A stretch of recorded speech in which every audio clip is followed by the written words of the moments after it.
राधे राधे भक्तों, जय श्री कृष्णा, जय श्री राधे भक्तों। मैं आज आपको कुछ ऐसी पुरानी कथाएं सुनाऊंगी जो वैशाख मास में सुनने से बहुत अधिक पुण्य फल की प्राप्ति होती है। गणेश जी का नाम लेकर गणेश जी महाराज की कथा शुरू करते हैं। एक बुढ़िया माई थी, रोज मिट्टी के गणेश की पूजा करती थी। बेचारी बुढ़िया के बनाए गणेश जी रोज गल जाते। उनके घर के सामने एक सेठ जी का मकान बन रहा था। बुढ़िया माई सेठ जी के मकान पर जाकर मकान बनाने वाले कारीगर से बोली, भाई मेरे मिट्टी के बनाए गणेश जी रोज गल जाते हैं, आप मेरी पूजा के लिए पत्थर के गणेश जी बनाकर दे दो, आपकी बड़ी कृपा होगी। मकान बनाने वाला कारीगर बोला, माई जितनी देर में हम तुम्हारे गणेश जी बनाएंगे उतनी देर में तो हम सेठ जी की दीवार पूरी कर देंगे। बुढ़िया माई यह सुनकर गुस्से से बोली, भगवान करे तेरी दीवार टेढ़ी हो जाए, और दुखी मन से घर वापस आ गई। इधर कारीगर को दीवार पूरी करते करते शाम हो गई, परंतु दीवार बनने से पहले ही टेढ़ी हो जाए। शाम को जब सेठ जी आए और पूछा कि आज कुछ काम नहीं किया, तब मकान बनाने वाले कारीगर ने बुढ़िया माई वाली सारी बात बताई। तब सेठ जी बुढ़िया माई से जाकर बोले, माई तुम हमारी दीवार सीधी कर दो, हम तुम्हें सोने जी के गणेश बनवा देंगे। गणेश जी ने यह सुनते ही सेठ जी की दीवार सीधी कर दी। सेठ जी ने बुढ़िया माई को पूजा के लिए सोने जी का गणेश बनवा कर दिए। गणेश जी को पाकर बुढ़िया माई बहुत प्रसन्न हुई और विनायक जी महाराज जैसे सेठ जी की दीवार सीधी करी वैसे हमारे भी सारे कार्य सिद्धे करना, कहते सुनते हुंकारा भरते सारे परिवार की रक्षा करना। वैशाख मास में रोजाना सुनी जाने वाली एक बहुत ही सुंदर कथा। एक गांव में एक पति पत्नी रहते थे। वह लकड़ियां बेचकर अपना पेट भरते थे। पति जब भी लकड़ी काट कर लाता तो पत्नी उसमें से एक लकड़ी निकाल कर अलग रख लेती। वैशाख का महीना आया, सब लोग वैशाख स्नान करने लगे तो पत्नी ने भी वैशाख स्नान किया। वह रोजाना वैशाख नहाती, आंवला पीपल सींचती, कहानी सुनती, पूजा करती। ऐसा करते करते पूरा एक महीना बीत गया। पति ने सोचा वैशाख स्नान तो कर लिया, लेकिन उद्यापन कैसे करूं, ब्राह्मण भोज कैसे कराऊं। तब उसने पति की लकड़ियों में इसके गट्ठर से रोजाना निकाली हुई एक एक लकड़ी का गट्ठर बनाया और भगवान का नाम लेकर नगर में बेचने निकली। वैशाख भगवान का नाम लेते ही सारी लकड़ियां चंदन की हो गई, सारा वातावरण महक गया। नगर में वह जहां से भी निकलती तो खुशबू फैल जाती। जब वह राजमहल से गुजरी तो वहां का राजा का चंदन की खुशबू आई। राजा ने पूछवाया कि चंदन की खुशबू कहाँ से आ रही है, तो सैनिकों ने आकर बताया कि एक औरत चंदन की लकड़ियां बेच रही है। जब लकड़ियों की कीमत पूछवाई तो वह बोली, जितना आप चाहे दे दे, मुझे तो 5 ब्राह्मण जिमाने हैं, उनको जिमाऊं, इतना सामान चाहिए। राजा ने सैनिकों के साथ 5 ब्राह्मण जिम ले, इतना सामान उनके घर भेज दिया। उसने घर जाकर दाल बाटी और चूरमा ब्राह्मणों को जिमाया, दक्षिणा दी और ब्राह्मणों का आशीर्वाद लिया। उधर उस दिन पति का लकड़ियों का गट्ठर बिका नहीं तो उसे देर हो गई। इधर ब्राह्मणों ने भगवान के आशीर्वाद से उसकी झोपड़ी महल में बदल गई। रसोई में 36 प्रकार का भोजन तैयार हो गया। पति गट्ठर बेचकर आया तो उसे झोपड़ी दिखाई नहीं दी। वो पड़ोसन से पूछने लगा तो पड़ोसन बोली कि तुम तो लकड़ियां बेचते रहे और तुम्हारी पत्नी स्नान ध्यान पाठ पूजा करती है, ब्राह्मण जिमाती है, बाकी तुम जानो। इतने में उसकी पत्नी आ गई। पति से बोली, यही अपना घर है। पति को गुस्सा आया और बोला, तूने चोरी की, डाका डाला तो अचानक से इतना धन कहाँ से आ गया। वह बोली, मैंने वैशाख स्नान किया, बड़ पीपल सींचा, उसका फल मुझे भगवान ने दिया है। ब्राह्मण जिमाने के लिए रोज आपकी लकड़ियों में से एक लकड़ी का गट्ठर में से एक लकड़ी निकाल लेती थी और वही लेकर भगवान की कृपा से वह चंदन की लकड़ी हो गई। उसी लकड़ी को बेचने के लिए मैं बाजार में गई। राजा ने गट्ठर मंगवाया। मैंने राजा से सूखा सामान मांगा जिससे ब्राह्मण जिमाए, वह दक्षिणा दी। ब्राह्मणों ने आशीर्वाद दिया, उसका फल भगवान ने हमें दिया। तब पति को तसल्ली आई। दोनों पति पत्नी ने साथ में भोजन किया और महलों में वास किया। भगवान जैसे उस पति पत्नी के भंडार भरे वैसे सबके भंडार भरकर रखना। खोटी की घड़ी अधूरी की पूरी करना। वैशाख की कहानी। एक राजा था, वह रोजाना गंगा स्नान करने जाता था। उसके कोई पुत्र नहीं था। राजा बहुत दुखी रहता था। उसने वैशाख का महीना स्नान ध्यान व्रत उपवास दान धर्म दया में व्यतीत कर किया। रोजाना गंगा मैया से कहता, मैया मुझे एक बेटा दो। इसी आशा से उसने वैशाख स्नान किया। वह रोजाना सुबह जल्दी उठकर स्नान करता, सोचता कि सबसे पहले गंगा स्नान मैंने किया, लेकिन उसके आने से पहले ही पानी हिलता हुआ नजर आता। तब उसे विचार आता कि नगरी में ऐसा कौन स्त्री है, पुरुष है जो मेरे से पहले स्नान कर जाता। उसको यही उत्सुकता मन में रहती थी। उसने प्रण किया कि अगर कोई स्त्री होगी तो मैं उससे विवाह कर लूँगा। इसी सोच में वह एक दिन जल्दी उठकर गंगा स्नान के लिए गया। वहां जाकर उसने देखा कि एक बंदरिया स्नान करके पेड़ पर चढ़ गई। वह अचंभा करने लगा कि बंदरिया रोजाना गंगा स्नान करती है। वह गंगा किनारे एक पेड़ पर रहती थी और राजा के आने से पहले ही स्नान कर लेती थी और गंगा मैया से कहती, गंगा मैया राजा को एक बेटा दो, मुझे 7800 पोते देना। बंदरिया मनुष्यों की भाषा बोलती थी और राजा के कहते ही बोल देती। राजा बोलता, वैशाख भगवान, विष्णु भगवान, मुझे एक बेटा दो। बंदरिया बोलती, मुझे 7800 पोते दो। भगवान ने दोनों की बात सुनी और दोनों को आशीर्वाद दिया। राजा ने विचार किया कि मैंने गंगा किनारे मन में संकल्प किया है कि मुझे उसे पूरा करना चाहिए और सैनिकों को बुलाकर कहा कि जाओ, गंगा किनारे एक बंदरिया है, उसे लेकर आओ, मैं उससे विवाह करूंगा। राजा के सैनिक बंदिरा को ले आए। राजा ने आला बांस कटाकर फेरे ले लिए और बंदरिया के महल में रख लिया। राजा के पहले से ही रानियां भी थी। सब रानियां बंदरिया से चिढ़ने लगी। हमसे बच्चा नहीं हुआ, इसलिए राजा बंदरिया से बच्चा चाहते हैं। अब बंदरिया महल में रहने लगी। कुछ दिन हो गए। कुछ दिनों के बाद वैशाख महीना वापस आया।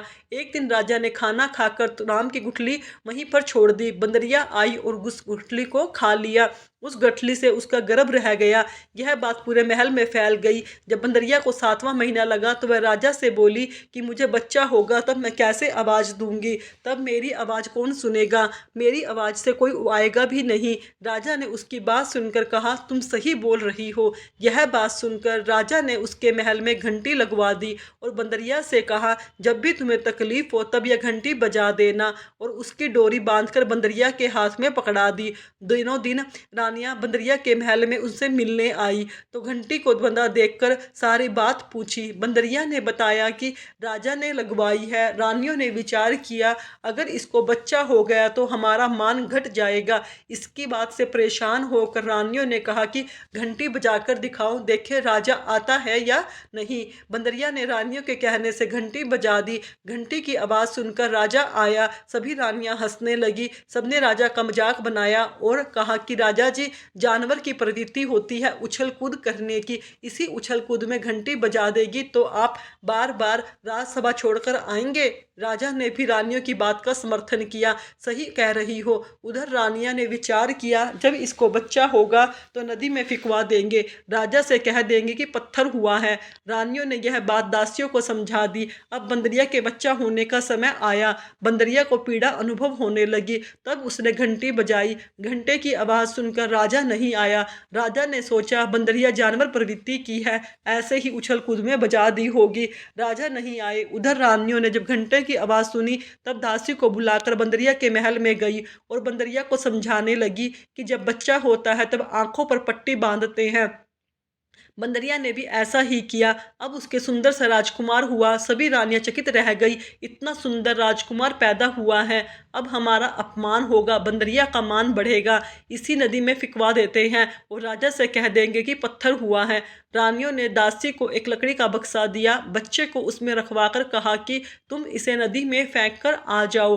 दासियों ने ऐसा ही किया और बंदरिया के पास पत्थर लाकर रख दिया। बंदरिया से कह दिया कि तेरे पत्थर हुआ है। बंदरिया बहुत दुखी हुई। उधर राजा को कहलवा दिया कि बंदरिया के पत्थर हुआ है। राजा बहुत दुखी हुआ और विचार किया, जब रानियों के बच्चा नहीं हुआ तो मैं जानवर से कहाँ बेटे की उम्मीद करूं। भगवान की इच्छा समझकर राजा ने मन में संतोष कर लिया। उधर एक दासी ने बक्सा ले जाकर मिट्टी की खान में रख दिया। उसको नदी में नहीं फेंका गया। मन में विचार किया कि मैं इस बच्चे को नदी में फेंक कर क्यों पाप कमाऊं, मैं तो इसको रानियों के आदेश से यहाँ लेकर आई हूँ, अब इसको मारकर मुझे क्या मिलेगा। वह उसे रात के अंधेरे में वहीं रख कर आ गई और सोचा कि रात के अंधेरे में मुझे कौन देखेगा। सुबह जब सूरज की किरणें निकलती है तो कुम्हार घड़े बनाने के लिए मिट्टी लेने गया। वहाँ बक्से में से बालक के रोने की आवाज़ आई तो खोल कर देखा तो इतना सुंदर राजकुमार था। कुम्हार बहुत खुश हुआ क्योंकि इसको कोई संतान नहीं थी। उन्होंने सोचा, भगवान ने रोजाना प्रार्थना करते थे, आज तो भगवान ने हमारी सुन ली और हमारी गोद भर दी। बच्चे को लेकर घर आ गए। उधर रानियों ने दासी से पूछा, बच्चे को बहा दिया तो दासी ने कह दिया, हाँ हमने बच्चे को बढ़ा दिया। इधर बच्चा प्रतिदिन बड़ा होने लगा, दिनों दिन बच्चा बड़ा होता चला गया। वैशाख मास की भगवान की कृपा से बच्चे को सब कुछ पता चल गया। मैं किसी राजा का राजकुमार हूँ, इनका बच्चा नहीं हूँ। बच्चे ने अपने कुमार पिता से कहा, मुझे मिट्टी के हाथी घोड़े बनाकर दो। कुम्हार ने बच्चे को हाथी घोड़े बनाकर दिए। बच्चा मिट्टी के हाथी घोड़े लेकर कुएं की पाल पर जाकर बैठ गया और वहां बैठा बैठा मिट्टी के हाथी घोड़ों से बातें करने लगा। उनसे बोले, पियो पियो रे मेरे मिट्टी के हाथी घोड़े, पानी पियो। तभी राजा की दासियां कुएं पर पानी भरने आई और दासियों से कहा, कभी मिट्टी के हाथी घोड़े भी पानी पीते हैं? इस बात पर बच्चा खूब हंसा और कहने लगा, कहीं राजा के रानी के भी कई पत्थर पैदा होते हैं? यह सुनकर दासियां चकित रह गई। यह बात बच्चे को कहाँ से पता चली? दासियां महल में गई, रानियों ने सारी बात कह दी। रानियों ने सोचा कि यह बात राजा तक पहुंच जाएगी। इसी चक्कर में रानियों ने राजा से शिकायत की कि कुम्हार का बच्चा कुएं पर दासियों को गाली दे रहा है, इसलिए कुम्हार को देश निकाला दे दो।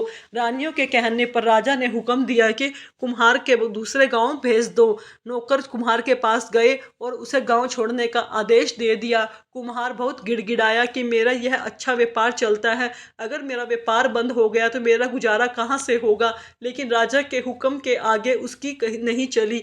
वह गांव छोड़कर जंगल में चला गया।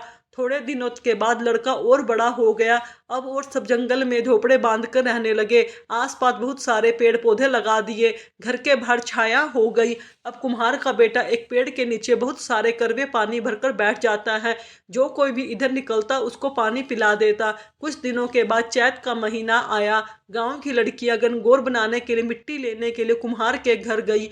दिन में तेज धूप थी, उनको प्यास लगी। सबने कहा, हमें पानी पिला दो। लेकिन कुम्हार के लड़के ने कहा, पानी एक ही शर्त पर पिला सकता हूँ कि तुम सब लड़कियां मेरे चारों तरफ परिक्रमा लगाओ। सब लड़कियां कुम्हार के बेटे के साथ साथ परिक्रमा लगाती गई और पानी पीती गई और मिट्टी के घड़े लेकर घर आ गई। घर आते ही सब लड़कियों की तबीयत खराब हो गई। तब वैद्य जी को बुलाकर नब्ज दिखाई तो वैद्य जी ने कहा कि सब लड़कियां गर्भवती हैं। सबके घर वाले चकित रह गए। सबने लड़कियों से पूछा तो कुम्हार के बेटे की सारी बात बताई। सब गांव वाले परेशान हो गए और सब कुम्हार के लड़के के पास गए। उन्होंने सारी बात कुम्हार से बताई कि इसने सब लड़कियों के साथ साथ साथ फेरे लगवा लिए। अब हम लड़कियों की शादी तुम्हारे बेटे से करेंगे। कुम्हार ने कहा, मेरे पास तो रहने के लिए घर भी नहीं है, इतनी सारी बहुओं को कैसे रखूंगा। सब लोग वापस राजा जी के पास गए और राजा जी से शिकायत करी। कुम्हार के बेटे ने सभी लड़कियों से फेरे लिए। अब कुम्हार के पास बहुएं रखने को घर नहीं है। अब हमारी बेटियों से कौन शादी करेगा? ऐसी हाल में हम बेटियों को कहाँ भेजेंगे? राजा ने सभी की बात सुनी और खुद कुम्हार के घर जाकर उसको कहा कि मैं सबके लिए घर बनवा देता हूँ, सबको बहू बनाकर ले आओ। कुम्हार व राजकुमार राजी हो गए, हाँ भर दी। अब राजा ने जंगल में शहर बसा लिया, बहुत सारे घर बनाकर दिए और सबकी अपनी बेटियों का विवाह धूमधाम से किया। थोड़े समय बाद कुम्हार की बेटियां बहुओं को बेटे हुए। अब कुमार बहुत खुश हुआ, कहा कि मेरा तो बेटा ही नहीं था, कहाँ भगवान की कृपा से इतने सारे पोते और बहुएं हो गई। अब राजकुमार कहने लगा, पिताजी आप दादा बन गए हो, इसी खुशी में जगहेड़ा लगाएंगे। कुम्हार ने बात मान ली और पूरे गांव को न्योता दिया। राजा ने रानियों को नौकर जाकर सबको बुलाया और अपने माँ बंदरिया को भी बुलाया। राजकुमार ने बंदरिया के लिए रथ भेजा, गहने भेजे। बंदरिया वह सब कुछ पहनकर रथ में बैठकर गाजे बाजे से आई। उसका सिंहासन भी सबसे ऊंचा लगवाया। अब गांव वाले आ गए, राज परिवार भी पूरा आ गया और बंदरिया भी रथ में बैठकर आ गई। अब बंदरिया को सबसे ऊंचे आसन पर बिठाया। यह देखकर सभी रानियां क्रोधित हो गई। हमारी इज्जत कम कैसे करी, इसने हमको नीचा दिखाया है। सबने राजा जी से कही, आपको अपने कुम्हार की इतनी सहायता करी और इसने आपका सिंहासन नीचे लगवाया है जबकि बंदरिया का आसन ऊंचा लगवाया है। राजा जी बोले, थोड़ी देर में बात करते हैं, पहले सबको भोजन कर लेने दो। इधर राजकुमार ने सभी पत्नियों ने कहा कि बंदरिया मेरी माँ है और मैं इसका बेटा हूँ, तुम सब इसकी बहुएं हो, इसलिए सभी पत्नियां बच्चे को माँ की गोद में देती जाओ और पाँव छूती जाओ, साथ में सोने का टका भी देती जाओ। सभी बहुएं बंदरिया को बच्चे गोद में देती गई, सोने का टक्का दिया और पाँव छूती गई। यह सारा दृश्य सभी गांव वाले देखते रहे। राजा जी व उनका परिवार भी देख रहे थे। यह सब देखकर राजा जी को अचंभा हुआ। उसने राजकुमार को बुलाकर पूछा कि यह क्या हो रहा है। राजकुमार ने सभी रानियों में दासियों को बुलाकर कहा कि यह मेरी माँ है और मेरे पिता हैं और यह सब आपके पोते हैं। राजा ने पूछा कि यह कैसे हो सकता है। तब राजकुमार ने दासी का हाथ पकड़कर कहा, सच बताओ। तब दासी ने डर के मारे सारी बात बता दी। बंदरिया के बेटा हुआ था और मुझे रानियों ने कहा कि इसे नदी में फेंक आओ, लेकिन मैंने इस कार्य को पाप समझकर इसे कुम्हार की खान में छोड़ दिया। यही वह राजकुमार है महाराज जो बंदरिया से पैदा हुआ था।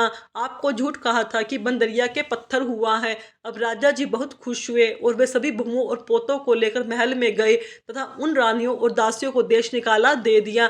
राजा जी बंदरिया से कहा कि मैंने तो वैशाख महीने में भगवान से एक बेटा मांगा था और भगवान ने इतने सारे पोते दे दिए। यह सुनकर बंदरिया बोली, जी महाराज, आप जब सुबह स्नान करने आते थे तब कहते थे कि मुझे एक बेटा देना और मैं कहती थी कि भगवान राजा को एक बेटा देना और मुझे 7800 पोते देना। मैं नहीं जानती थी कि मैं क्या बोल रही हूँ। मेरी तो जानवर प्रवृत्ति थी, लेकिन वैशाख भगवान ने मेरी अनजाने में कही हुई बात भी सच कर दी। राजा ने अपने बहु बेटों व पोतों को बहुत खुश हुए। वैशाख भगवान राजा जी की इच्छा पूरी करी। वैसे सबकी करना, सुनते हुंकारा भरते सारे परिवार की करना। सब में बड़, पीपल और आकड़े के पेड़ को सींचने की कहानी सुनाऊंगी। इस कहानी को सुनने से आपको पूरे वैशाख मास में स्नान करने का फल मिल जाएगा। वैशाख मास में बड़ पीपल की कहानी। एक नदी, नर्मदा नदी के तट पर बहुत पुराना छोटा सा गांव था। उस गांव में एक बुजुर्ग वैश्य दंपत्ति अपने 2 बेटे और बहू के साथ रहते थे। उस वैश्य का नियम था कि वह रोज नर्मदा घाट पर जाकर स्नान करता था और वहीं से एक लोटा जल लेकर सूर्य भगवान को अर्घ्य दिया करता था। वहीं पर बड़ पीपल और आकड़े के पेड़ को सींचता था।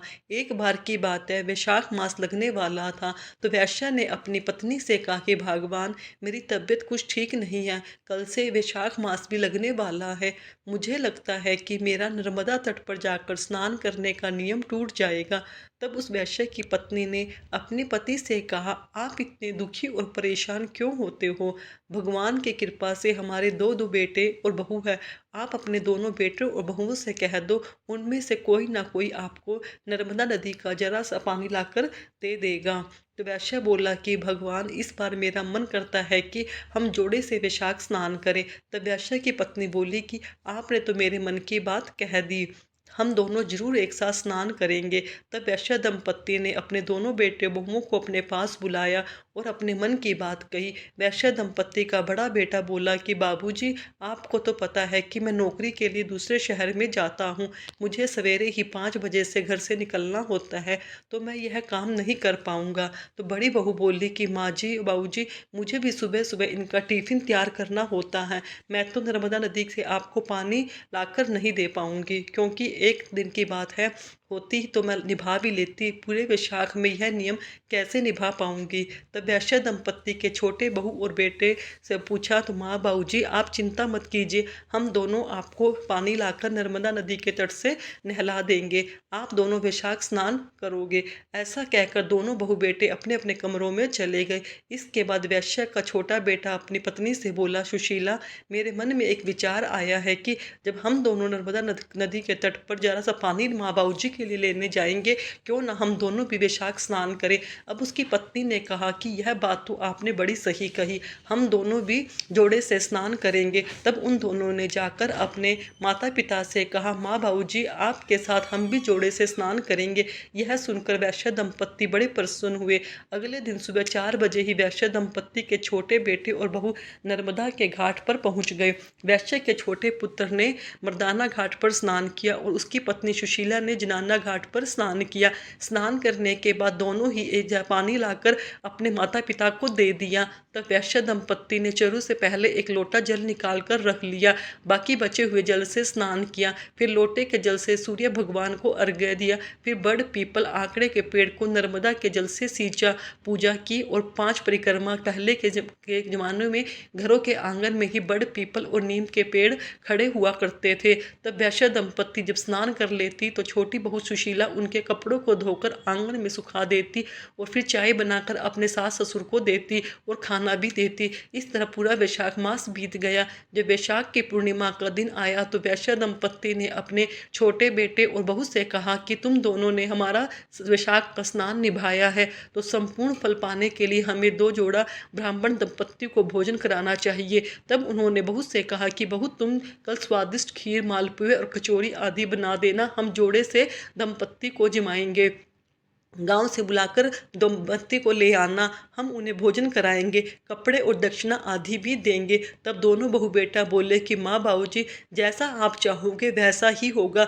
तब दूसरे दिन छोटी बहू ने सुबह जल्दी उठकर खीर, मालपुए, कचौरी आदि बनाए और गांव से ब्राह्मण दंपत्ति को बुलाने के लिए चली गई। वह आधे रास्ते में पहुंची थी कि उसे 2 ब्राह्मण और ब्राह्मणी आते हुए दिखाई दिए। बहू ने सोचा शायद ये तीर्थ यात्री हैं, गाँव के तो नहीं लग रहे, क्यों ना इन्हीं को भोजन के लिए ले जाऊं। तब छोटी बहू ने उनको प्रणाम किया, बोली कि पंडित जी, आज वैशाखी पूर्णिमा है और मेरे सास ससुर 2 ब्राह्मण जोड़ा जोड़ी को ब्राह्मण जिमाना चाहते हैं, कृपया आप मेरे साथ मेरे घर भोजन करने के लिए चलिए। तब वह पंडित और पंडिताइन बोले कि पुत्री, हम तो तीर्थ यात्री हैं, हमें भोजन मिल जाए, इसमें बड़ी बात और क्या होगी। तब वैश्य की छोटी बहू उनको घर ले आई, उनके लिए आसन लगाया, चौकी लगाई, पानी का लोटा भरकर रखा और उनके लिए भोजन का थाल परोसा। सभी ने भरपेट भोजन किया। फिर वैश्य दंपत्ति ने उन्हें कपड़े और दक्षिणा दी। यह दोनों ब्राह्मण और ब्राह्मणी ने सबको ढेर सारा आशीर्वाद दिया।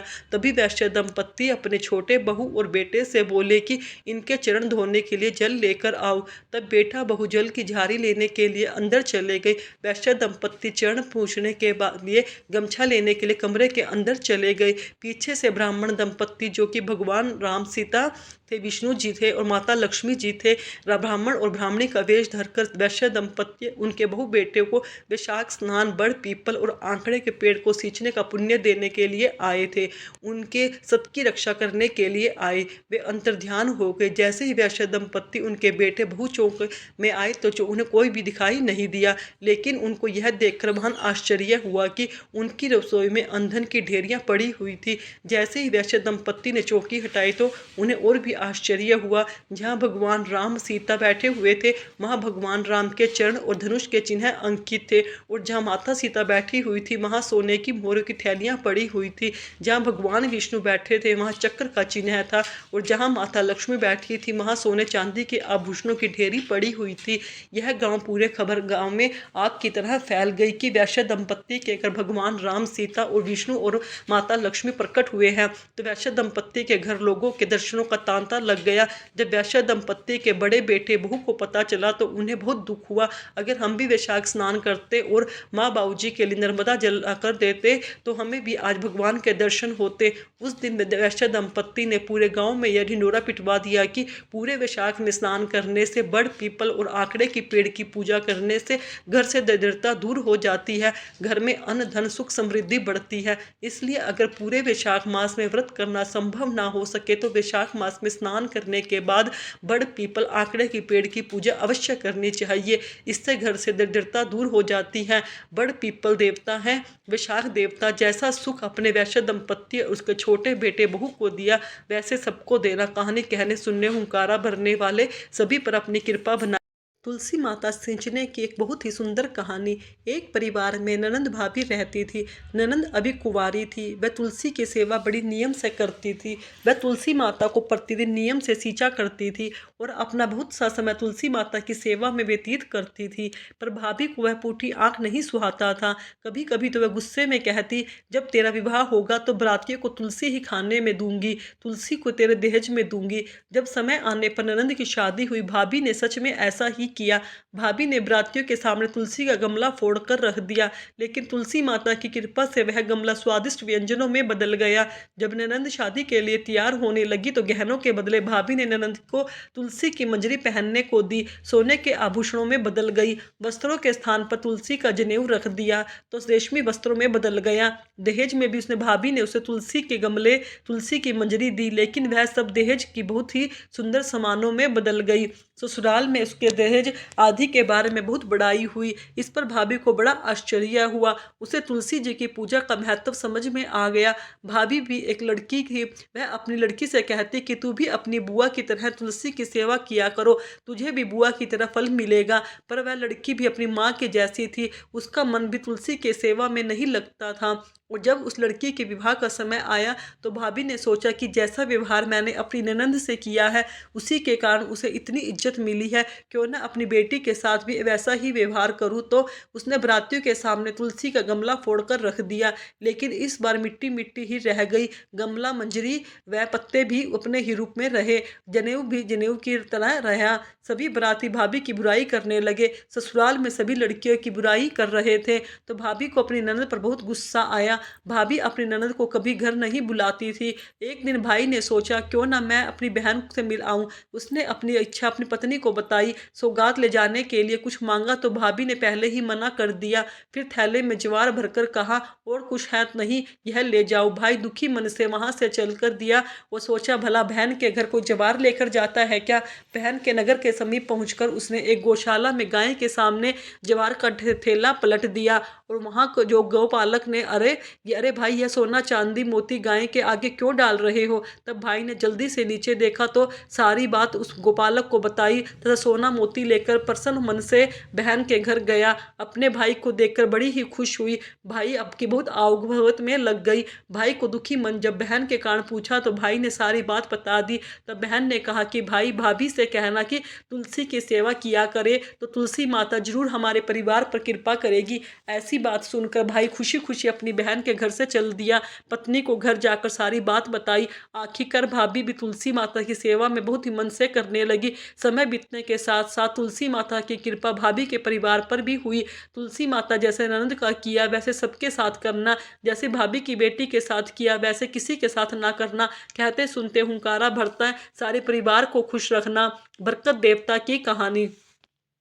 एक गांव में एक साहूकार परिवार था। साहूकार पति पत्नी बड़े ही धार्मिक प्रवृत्ति के थे। उनका 5 बेटे व बहू थे। उनके परिवार में कई पीढ़ियों तक किसी को भी बेटी नहीं हुई थी। जब उसने 5वें बेटे की बहू को बेटी हुई तो उसे पूरे परिवार की खुशी का ठिकाना नहीं रहा। उन्होंने बहुत खुशियां मनाई, पूरे गांव में लड्डू बांटे। इससे पूरे गांव को बड़ा आश्चर्य हुआ। वो कहने लगे कि बेटे के जन्म पर खुशी तो मनाता है हर कोई, पर बेटी के जन्म पर खुशी को इस तरह मनाता है क्या। तो तब उस गांव के मुखिया ने कहा, हम सभी को तो साहूकार परिवार से सीख लेनी चाहिए। साहूकार परिवार के लिए उसने बेटी किसी रतन से कम नहीं थी, इसलिए परिवार वालों ने उसका नाम रत्नावली रखा। रत्नावती का पूरा परिवार बहुत ही लाडव पालन पोषण कर रही थी। उसकी हर इच्छा से सबसे पहले पूरा किया जाता था। रत्नावती भी अपने परिवार की तरह ही बहुत धार्मिक प्रवृत्ति की थी। जब वह बड़ी हुई तो उसने अपनी दादी के साथ रोजाना मंदिर जाने लगी। वह भी अपनी दादी के साथ तुलसी, केले, पीपल आदि को सींचती, सभी देवी देवताओं की पूजा करती, भजन कीर्तन करती। एक समय की बात है, जब वैशाख का महीना आया तो साहूकारनी अपनी पोती के साथ मंदिर में गई। वहाँ बहुत सी औरतें वैशाख महीने की कहानी सुन रही थी, तो दोनों दादी पोती भी वहीं बैठकर कहानी सुनने लगी। अब वह रोज जाकर मंदिर बैठ जाती और कहानियां सुनती। एक दिन कहानी सुनाने वाले ने कहा कि मैं आज आप सबको बरकत देवता की कहानी सुना रही हूँ। इस कहानी को सुनने से 7 दिन व्रत रखें और लगातार रोजाना कहानी सुनने के बाद उद्यापन करें। विष्णु भगवान के मंदिर में बरकत की कथा का उद्यापन करें। इससे उनके घर में कभी भी धन धान्य की कमी नहीं होगी और घर में हमेशा अन्न धन के भंडार भरे रहेंगे। परिवार के पुरुष तथा महिलाओं के हाथों में हमेशा बरकत बनी रहेगी। तब साहूकारनी ने भी 7 दिन तक कहानी सुनकर व्रत करने का निश्चय किया। रोजाना कहानी कहने लगी। 7 दिन के बाद साहूकारनी ने बरकत की कथा का उद्यापन कर दिया। रत्नावती अभी बहुत छोटी थी तो साहूकारनी ने उसकी तरफ ध्यान नहीं दिया। उसे भी उद्यापन करवाना है। धीरे धीरे रत्नावती बड़ी हो गई। जब शादी योग्य हो गई तो परिवार वालों ने अच्छा घर वर ढूंढकर उसका विवाह कर दिया।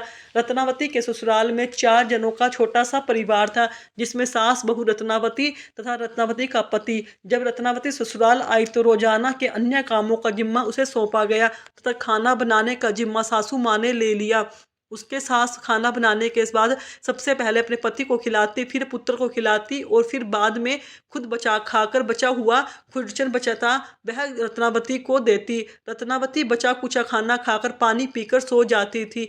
धीरे धीरे रत्नावती कमजोर पड़ने लगी। तब एक दिन रत्नावती ने पति ने रत्नावती से पूछा कि हम घर में सिर्फ 4 जने हैं, मैं अच्छा कमाता हूँ, अच्छा बनाता हूँ, पर तुम रोजाना कमजोर क्यों होती जा रही हो? तुम्हें किस बात का दुख है, मुझे बताओ। तब रत्नावती बोली कि आपकी माँ आप सभी को भरपेट खाना खिलाती है, लेकिन मुझे बची कुची कढ़ाई की खुरचन परोस देती है।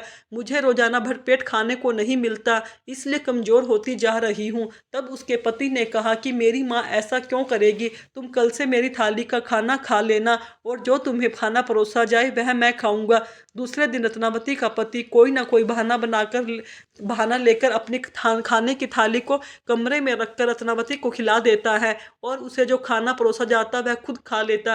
धीरे धीरे रत्नावती के पति का स्वास्थ्य बिगड़ने लगा। रत्नावती का पति दिन भर कमजोर पड़ने लगा, सूखने लगा। तब रत्नावती की सास ने अपने बेटे से कहा कि बेटा, मैं तो रोज तुम्हें अच्छे से अच्छा खाना देती हूँ, फिर तुम दिन पर दिन कमजोर क्यों होते जा रहे हो, सूख रहे हो? तब बेटा बोला, माँ, मैं रोज बचा कुचा खाना जो तुम रत्नावती को देती हो वह मैं खाता हूँ और मेरे हिस्से का खाना मैं रत्नावती को खिला देता हूँ। जैसा खाना खाऊंगा वैसा ही शरीर तो होगा। माँ, हम ले देकर परिवार में 4 जने हैं और तुम रत्नावती को खुरचन वाला खाना क्यों देती हो? वह भी किसी की बहन बेटी है। तब रत्नावती की सास ने घर की चाबी रत्नावती को सौंप दी और कहा कि बहू, आज से खाना तुम बनाओगी और मैं आराम करूंगी। बहुत दिन हो गए हैं मुझे घर का कामकाज करते करते, आज से पूरी रसोई की जिम्मेवारी तुम्हारी है। उस दिन रत्नावती की खुशी का कोई ठिकाना नहीं रहा। उसने ढेर सारा खाना बनाया, तरह तरह के पकवान बनाए। फिर उसने सबसे पहले ससुर जी को खाना खिलाया, फिर सास को, उसके बाद अपने पति को खाना खिलाया। सबसे खाना खाने के बाद जब रत्नावती खुद खाना खाने बैठी तो उसे कढ़ाई बिल्कुल साफ मिले, उसे खुरचन भी नसीब नहीं हुई। उस दिन उसे भूखा ही सोना पड़ा। तब उसके पति ने उससे पूछा कि आज तो तुमने खुद खाना बनाया है, आज तो तुमने भरपेट खाना खाया होगा। तब उसने कहा, जब सासू माँ खाना बनाती थी तो खुरचन खाने को मिलती थी, लेकिन आज तो मैंने खुद खाना बनाया, आप सबने खाना खाया और बाद में तो मुझे कढ़ाई बिल्कुल साफ मिली। मेरे हिस्से में तो आज खुरचन भी नहीं नसीब हुई। पति को बड़ा आश्चर्य हुआ। उसने कहा, यह कैसे हो सकता है? तुम कल और ज़्यादा खाना बनाना। दूसरे दिन उसने पहले दिन से ज़्यादा खाना बनाया, फिर सबको खाना खिलाया। जब रत्नावती खुद खाना खाने बैठी तो उस दिन भी उसके साथ ऐसा ही हुआ। कढ़ाई बिल्कुल साफ मिली, उसे खाने को कुछ भी नहीं मिला। उसने यह सब अपना भाग्य मान लिया। उसके हिस्से में अन्न देवता लिखे ही नहीं है। धीरे धीरे रत्नावती फिर से सूखने लगी। तब रत्नावती की सास ने अपने बहू से कहा कि बहू, अब तो खाना तुम खुद बनाती हो, फिर भी तुम दिन पर दिन सूखती क्यों जा रही हो? तब रत्नावती ने पूरी बात अपनी सास को बताई। तब सास, ससुर और उसके पति ने बड़ा आश्चर्य हुआ। रत्नावती खुद खाना बनाती, ज़्यादा खाना बनाती, तो भी सबके खा लेने के बाद उसके लिए कुछ नहीं बचता, कढ़ाई बिल्कुल साफ मिलती। तब रत्नावती की सास ने अपने बेटे से कहा कि बेटा, तुम कुछ दिनों के लिए बहू को उसके पीहर लेकर जाओ, शायद तुम्हें वहाँ कुछ ढंग ढंग खा लेगी, इसका शरीर ठीक हो जाएगा, यह तो दिन पर दिन कमजोर होती जा रही है। इस तरह रत्नावती का पति रत्नावती को लेकर अपने ससुराल आ गया। जब रत्नावती मायके आई तो सभी ने रत्नावती की हालत देखी तो उससे रहा नहीं गया। तब उन्होंने कहा, बेटी, इतना खाना, इतना अच्छा परिवार देकर तुम्हारा विवाह किया था, तुझे किस बात का दुख है? क्यों ससुराल वाले तुझे अच्छे से नहीं रखते? तब रत्नावती ने अपने परिवार वालों को बताया, मेरे हिस्से में अन्न देवता लिखे ही नहीं है। जब मेरी सास खाना बनाती तो मुझे खुरचन खाने को मिलती, लेकिन और जब मैं खुद खाना बनाती हूँ तो रोज़ ज़्यादा से ज़्यादा खाना बनाने की कोशिश करती हूँ, लेकिन मेरे हिस्से में सबके खा लेने के बाद कुछ नहीं बचता। अन्न देवता मुझसे रूठ गए हैं, मेरे भाग्य में लिखे ही नहीं हैं। तब रत्नावती की दादी को पूरी बात समझ में आ गई। तब रत्नावती की माँ और दादी ने रत्नावती को बरकत की कहानी सुनाने, व्रत करवाने और उद्यापन करवाने का निश्चय किया। दूसरे ही दिन रत्नावती ने अपनी माँ और दादी के साथ बरकत की कहानी सुनी, व्रत किया। इस तरह 7 दिन लगातार व्रत करने के बाद 8वें दिन विष्णु भगवान के मंदिर में उसके हाथ से बरकत की कथा का उद्यापन करवाया। फिर वह मायके से बहुत सारा धन लेकर वापस अपने ससुराल आ गई। जब रत्नावती ससुराल आई तो उसने अपनी सास को पूरी बात बताई। बरकत देवता की मेरे से नाराज थे और मेरे ऊपर श्राप लगा था, इसलिए मेरी दादी ने मुझे बरकत की कथा सुनाई और मुझे 7 दिन तक व्रत करवाया और 8वें दिन उद्यापन करवाकर आज मैं आपको कहानी सुनाऊंगी। आप हुंकारा भरना। फिर रत्नावती ने अपनी सास से कहा कि आपने खाना खा लिया? क्या सास ने कहा कि बहू तू तो भूखी रहती है, हम सब खाना कैसे खा सकते हैं, हम तो तेरे दुख में दुखी हैं। तब रत्नावती ने कहा कि आज से मैं आपको कहानी सुनाऊंगी, हम सब व्रत करेंगे, 7 दिन बाद बरगद की कथा का उद्यापन करेंगे। तब रत्नावती ने कहानी सुनाई, सास ने हुंकारा भरा। रत्नावती के पति और सास ससुर ने भी बरगद की कहानी सुनी। 7 दिन तक उन्होंने भी व्रत किया। फिर 8वें दिन रत्नावती ने अपने सास ससुर पति के साथ बरगद की कहानी और व्रत का उद्यापन किया। विष्णु भगवान के मंदिर में गए, उद्यापन में नारियल मिश्री मिठाई और दक्षिणा चढ़ाई। सभी ने भगवान के घर में बरकत बनी रहे इसी प्रार्थना करी और पहले जो गलती की थी उसकी क्षमा प्रार्थना करी। उसके बाद आकर घर रत्नावती ने अब खाना बनाना शुरू किया और उसकी सास और पति ने कहा कि बहू आज तो तुम बहुत सारा खाना बनाना। लेकिन रत्नावती ने कहा कि नहीं, आज मैं देखना चाहती हूँ कि बरकत देवता मुझसे नाराज है या मुझ पर राजी हो गए हैं। आज मैं पहले जितना खाना बनाती थी उसका आधा ही खाना बनाऊंगी। उस दिन रत्नावती ने हमेशा से कम ही खाना बनाया। फिर अपने सास ससुर से कहा कि आप खाना खा लीजिए, लेकिन उसके सास ससुर ने कहा नहीं बहू पहले तुम खा लेना। लेकिन रत्नावती ने कहा कि नहीं, पहले आप सब खाना खाइए, उसी के बाद मैं खाना खाऊंगी। तब रत्नावती के सास ससुर ने पहले और पति ने भरपेट खाना खाया।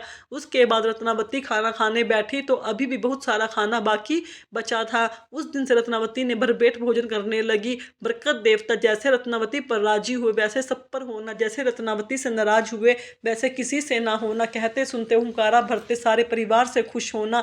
जय श्री राधे।